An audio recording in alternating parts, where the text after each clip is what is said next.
శృతి హాసన్ గురించి ప్రత్యేకంగా చెప్పాల్సిన అవసరం లేదు. బహుశా నటి మాత్రమే కాదు, గాయని, మ్యూజిషియన్ కూడా. తన ప్రతిభను చాటుకున్న బహుముఖ ప్రజ్ఞాశాలి ప్రముఖ నటుడు కమల్ హాసన్, నటి సారిక కుమార్ సినీ ప్రపంచంలోకి అడుగుపెట్టిన ఆమె మొదట్లో వరుస ఫ్లాప్తో కెరీర్ కష్టాలు ఎదుర్కొంది. కానీ ఆ తర్వాత వరుస విజయాలతో అగ్రహీనుడిగా నిలదొక్కుంది. సినిమాల పరంగా ఎంతో బిజీగా ఉన్న వ్యక్తిగత జీవితానికి సంబంధించిన విషయాలు కూడా ఆమెను ఎప్పుడూ వార్తలు నిలిపాయి. ముఖ్యంగా ప్రేమ వ్యవహారాలు, బ్రేకప్ గురించి ఎలాంటి సంకోచం లేకుండా ఓపెన్గా మాట్లాడడం ఆమె ప్రత్యేకత.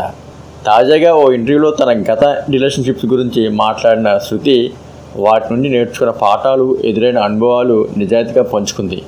ఆమె చెప్పిన ఈ వాక్యాలు మరోసారి సోషల్ మీడియాలో చర్చగా దారితీశాయి. శృతి హాసన్ ఇటీవల ఓ ఇంటర్వ్యూలో మాట్లాడుతూ తన వ్యక్తిగత విషయాలను పంచుకుంది.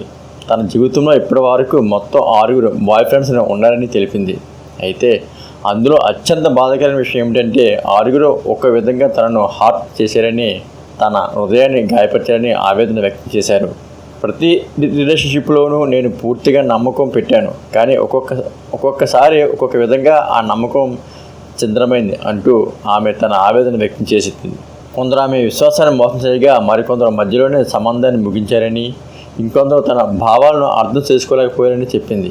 ప్రేమ అంటే ఆనందం, ఆప్యాయత, అండగా ఉండడం అనుకుంటాం, కానీ తన అనుభవాల్లో మాత్రమే ప్రేమ ఎక్కువగా బాధనే మిగిల్చిందని శృతి హాసన్ తెలిపింది.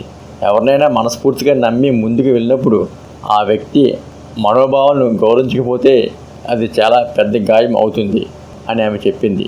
ఈ వరుస అనుభవాలు ఆమెను మానసికంగా కూడా ప్రభావితం చేశాయని, ప్రతి బ్రేకప్ తనలో మరింత నిరాశ పెంచిందని ఆమె వెల్లబుచ్చారు.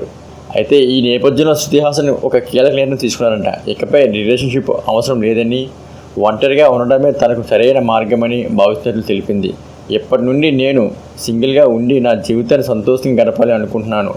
ఇప్పుడు అదే నాకు శాంతి, అదే నాకు ఆనందం అని తెలిపారు.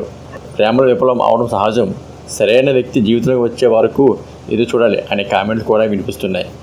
మరిన్ని అప్డేట్స్ కోసం తెలుగు సినిమా ఛానల్ సబ్స్క్రైబ్ చేయండి. Thank you all.